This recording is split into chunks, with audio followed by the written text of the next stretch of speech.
this is Tish Griffin back again to talk with you guys about any questions, problems, any issues that you may have regarding your debt, your finances, budgeting, any of those questions. This is where you get those answers. So I wanted to let you know that Family Credit is your trusted resource.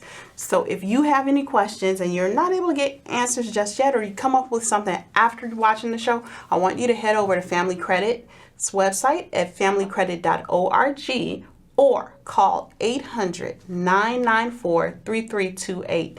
And I want you to use this as a resource because you can talk with a certified counselor directly to help address your situation. A lot of times we have issues and we don't know where we can turn for help. And so that's why we continue to come back, give you this information, and let you know that help is out there. You just need to ask.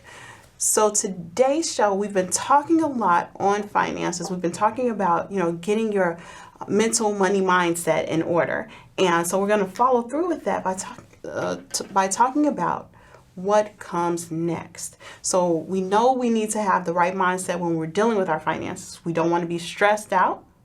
We don't want to be, dealing with different situations. We want to make sure that our minds are clear and we can sit down and we can start putting our plan together because we want to have a complete financial outlook. And a lot of times we just don't realize how everything in our life, how it impacts our finances. So we want to take a step back. Once we've got our mindset clear, then it's time to sit down. First thing I want you to do is head over to Family Credit's website, familycredit.org, and you can request a copy of Personal Finance Made Easy or download a copy directly from the website. And with this booklet, you get a lot of information. There's information on budgeting, savings, banking. We've talked about a lot of the things here all the time, but I want you to do this if you're looking at getting yourself together. We're going to start here, or if you have a notebook on your own that you can use, because we want you to be able to see your clear financial picture. First thing people think is budgeting is hard. Making a spending plan, doesn't work for me. I can't do it. I don't have enough money. I don't know what to do with my money. But you never know what you have until you actually sit down and start going through it. Again, why we want to have that mindset together, right? We want to make sure we stay in the right mindset. First thing that we're going to touch on when we're looking at getting our financial picture together. Yes, we are looking at our budgeting. But before then, we want to take a step back and look at our goals.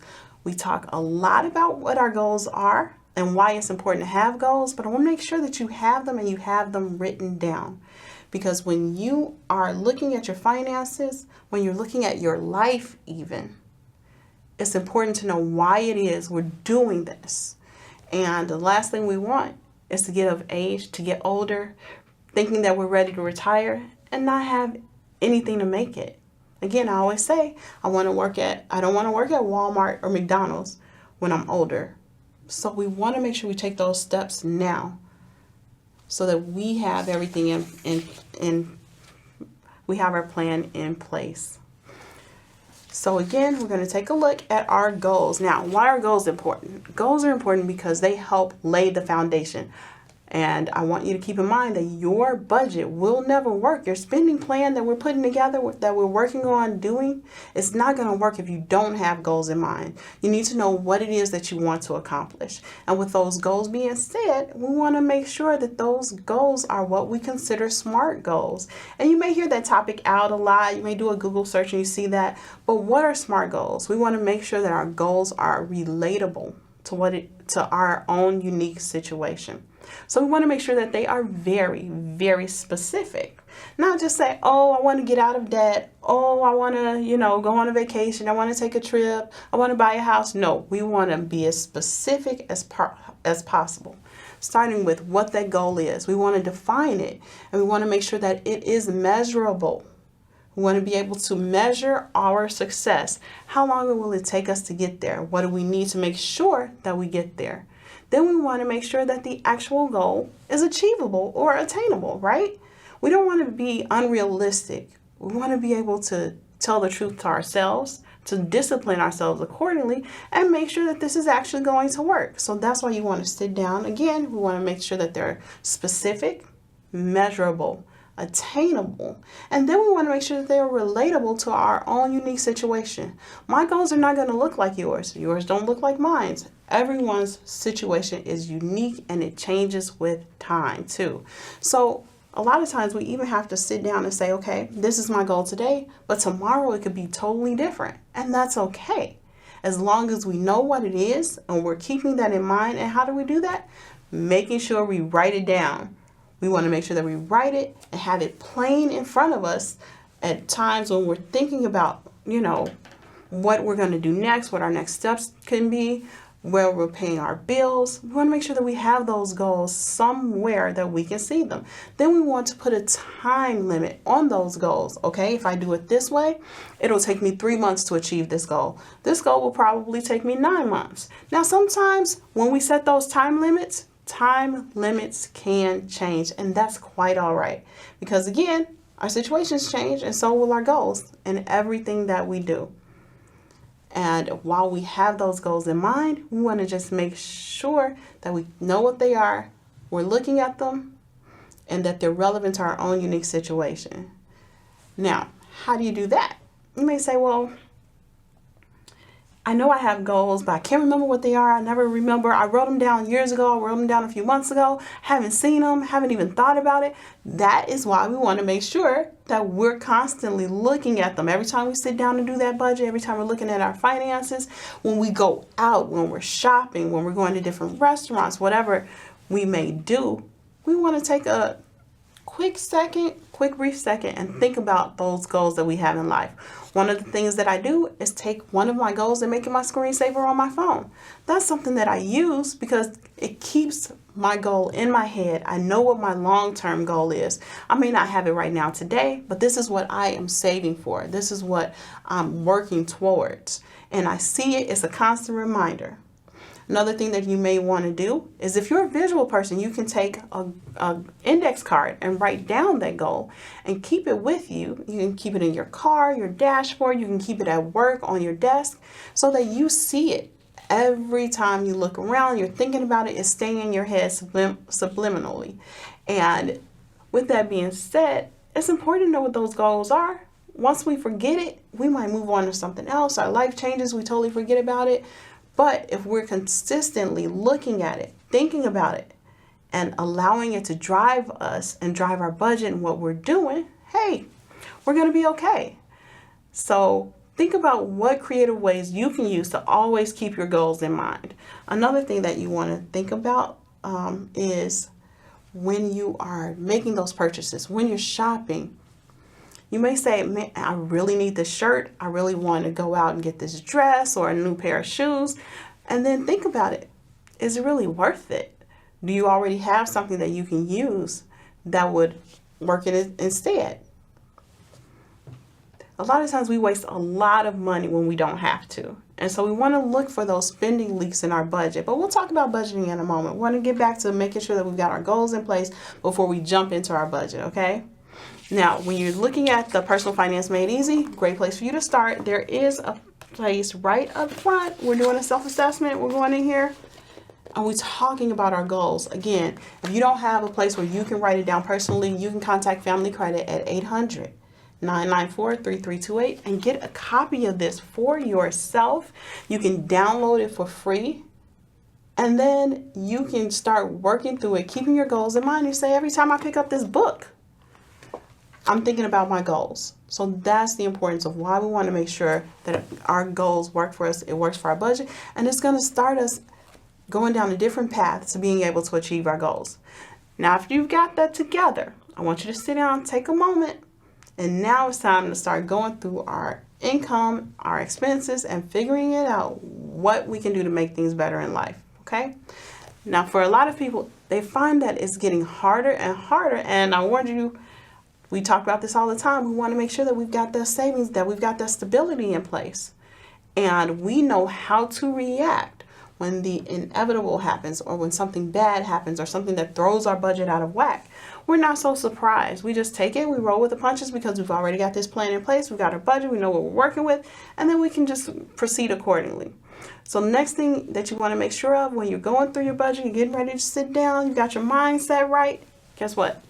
Now we want to look at the actual money we have coming in. And when you're looking at your paycheck, of course, we think we're getting paid a certain number, but in all actuality, you may think you're making like $500 a week, but when you bring that check home, you're probably looking at more like $350, because we have not thought about those taxes that come out of our paychecks, other deductions that come out of our paycheck. Yes, it all sounds like a good number when we go to get the job, but can our budget really work for the money that we bring in? Keep in mind, if your budget is short and you're not able to make it, there's really only two things that you can do. You can increase your income or decrease your expenses. Those are the only options that you really have.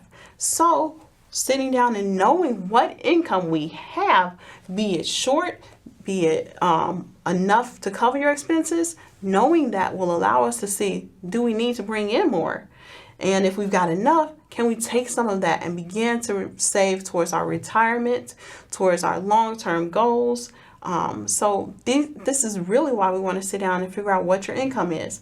Just knowing, hey, I get a paycheck, that's all well and good, but you need to know how much you get and how much you can allocate towards each expense. So we want to sit down, take a look at that, and start looking at our income, figuring out what's called our net income. That's important. When we get our paycheck or when we get hired and they give us an annual salary, that's really what your gross income is expected to be. And gross income is just your income before all of the deductions come out. But think about this. If you get a certain amount of money and they're taking out money out of your check, but you've based your budget on your gross income, are you really doing yourself the right justice, the right service for even looking at your budget? No. Your budget's going to be short, which is why you want to focus on what your net income is.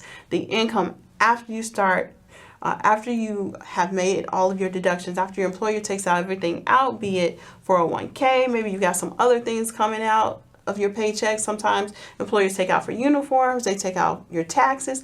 All of that comes out of that paycheck, and then you're left with an amount that you can put in, have it deposited into an account, or you get a paper check, or they use some sort of money service tool to help you get your paycheck. That's the number we want to concentrate on when we're looking at our budget. So know what it is that you're bringing in. Another thing that you want to do is not bank on money that you do not have. Again, we talked about this before. Some people base their budgets off of their tax returns. Yes, I know I'm getting my monthly budget in, I'm getting my expenses, I'm getting those paid, but guess what? I got a tax refund coming, or I filed my taxes, I'm still waiting on my refund to come through. And that is why you can't really count on that money. It's all well and good when it comes, and we love it. We love the extra coming in, but don't base your budget off of thinking that that money is going to hit. So you want to keep that in mind as we go through and look at our income. Is it really our income? Is it money that you're having coming in? Only use what you're bringing in. Now, if you're self-employed, kind of a different story, but you still want to make sure that you have some sort of idea of what your income is going to be. And you may say, well, I am self-employed, and I don't even know how to see what my income is. I don't even think about it. Like, I just give money in and wait for people to pay me. But here's the thing. If you have money coming in and you're self-employed, the only way to really show how much you make is by monitoring the amounts that you have coming in each and every single month. Now, it may take you a year or so to establish, hey, how much is my income?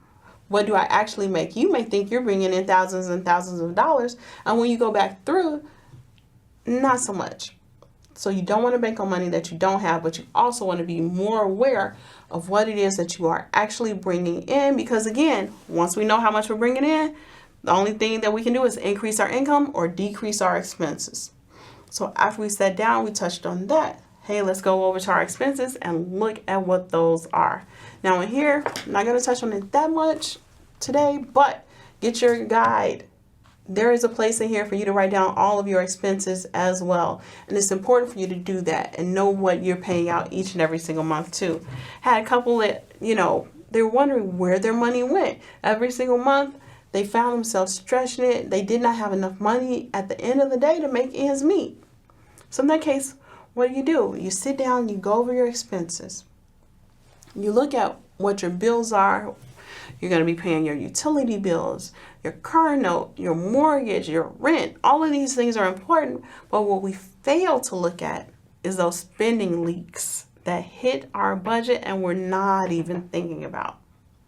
Now, over the past year or so, we have noticed that our food prices, even though they were higher, they're still pretty high. And they are drastically impacting the amount that we use and we take out and we pay out each and every single month, right? Our budgets are coming up short and we're finding it hard to make ends meet. But then at the same time, we're going to the grocery store and spending all this money. We'll say, hey, why not go to the restaurant and get some food? We can just get something really quick and we're paying around the same thing. And we don't realize that that's draining our wallets each and every single time. How many times do you go into a gas station and you grab something to drink? Or you're just walking down the street, you want to grab some chips. Those are the spending leaks that I'm talking about. Years ago, I used to love going to Starbucks. But again, I saw that every single time I went to Starbucks, I was spending $5 and now $10 a day just to grab something to eat. When if I was more disciplined, I could bring my own coffee from home. That's going to save. If you look at deals at the grocery store, that's going to save you. So there are different ways for you to recognize your spending habits and cut those down and hopefully cut those out. I always say if you can't cut them out, then yeah, work on bringing them down a little bit. We can allow ourselves certain treasures in life, but keep in mind that you want to make sure that your budget is working before you even start doing that. Some people feel, hey, why bother? Why try? And that reason has to be for you to go ahead, get yourself together, and see the long picture. That's where it comes into our mindset again. Want to make sure that we've got our budget together and that we can go through and plan for retirement. That's our goal. And the way to do that is to start off by saving money here and there. A lot of times we hear about these get rich quick schemes. We hear where people, different accounts are paying certain interest. We're doing things online. And so you want to make sure that you're protecting yourself too. Before you jump too far into that, first thing that you want to do, a lot of the credit that we're seeking, the attention that we're seeking, what we need is based on our actual credit score. We talk about our credit score a lot, and we know that credit's important. It determines who we are. It determines if we're able to get anything in life and what we're able to do.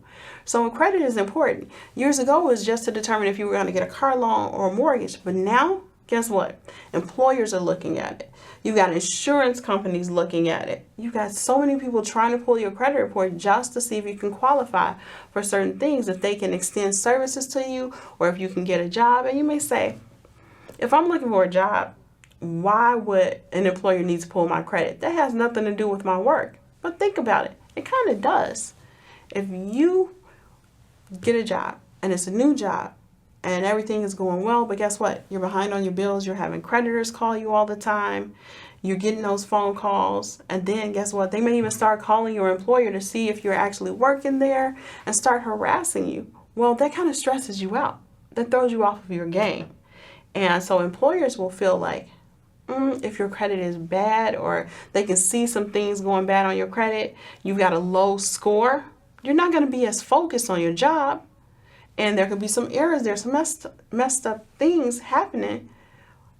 And it may not be your fault, but nothing that you can really do until you are able to take care of it, which is why we want to see that you work on your actual credit score.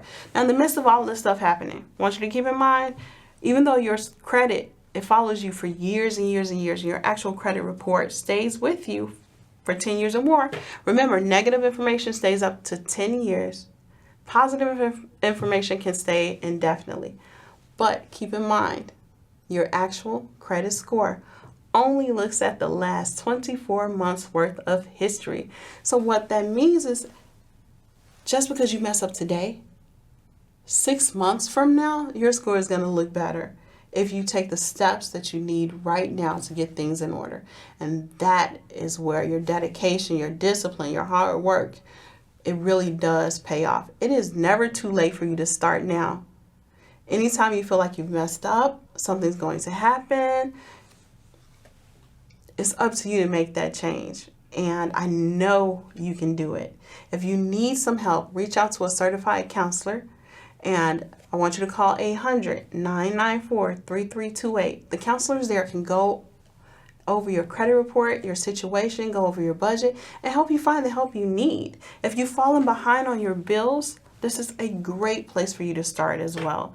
And just talk to a counselor, see what steps you can take in order to make things better, make things right. Again, we're only looking at, even though we've got years and years worth of history, the score itself only looks at the last 24 months worth of history.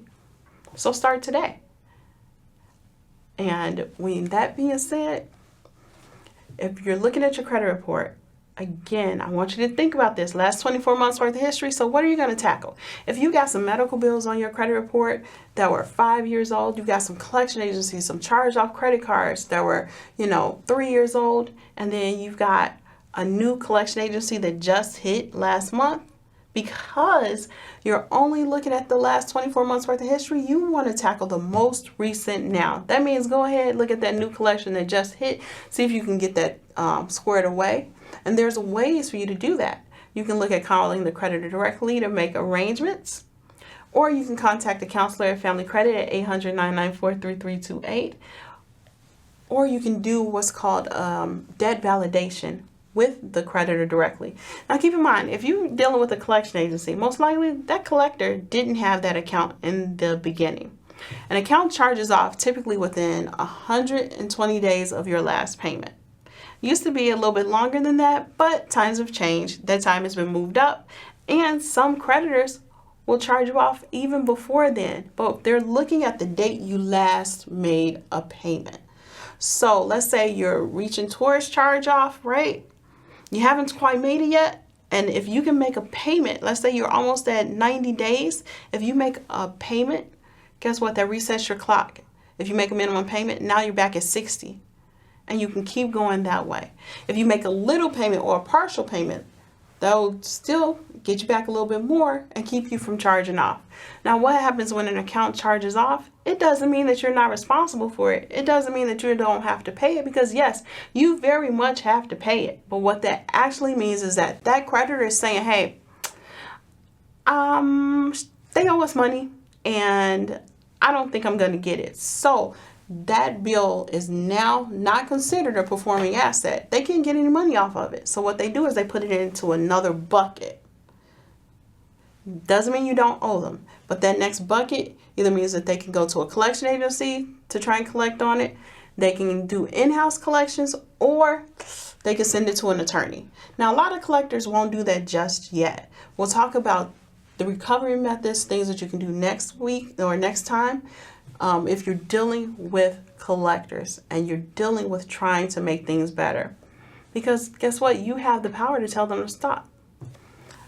But again, we talked about budgeting, we talked about your credit score, and we want to keep that in mind, because those are the key parts of looking at rebuilding and strengthening your credit and making sure that you have things in control. I want you to go online again, use Family Credit as a resource at 800-994-3328, or go to familycredit.org, download Personal Finance Made Easy, download your My Spending Plan, and the cool part is that all of this information is available for free. So let's say you don't want to download, you want your own copy, they will mail it to you, okay? You can get as many copies as you need, order some for your friends, for your family, and they'll send it right over to you, okay? And use that to get your situation together. So if you've got any questions, again, reach out to a counselor at 800-994-3328 or go to familycredit.org. All right, we'll be back next time where we can talk to you about dealing with, or how to deal with, unlikely situations, dealing with collection agencies, dealing with scammers that try to take your money. We're going to touch on all of that too. So we'll see you soon. Take care.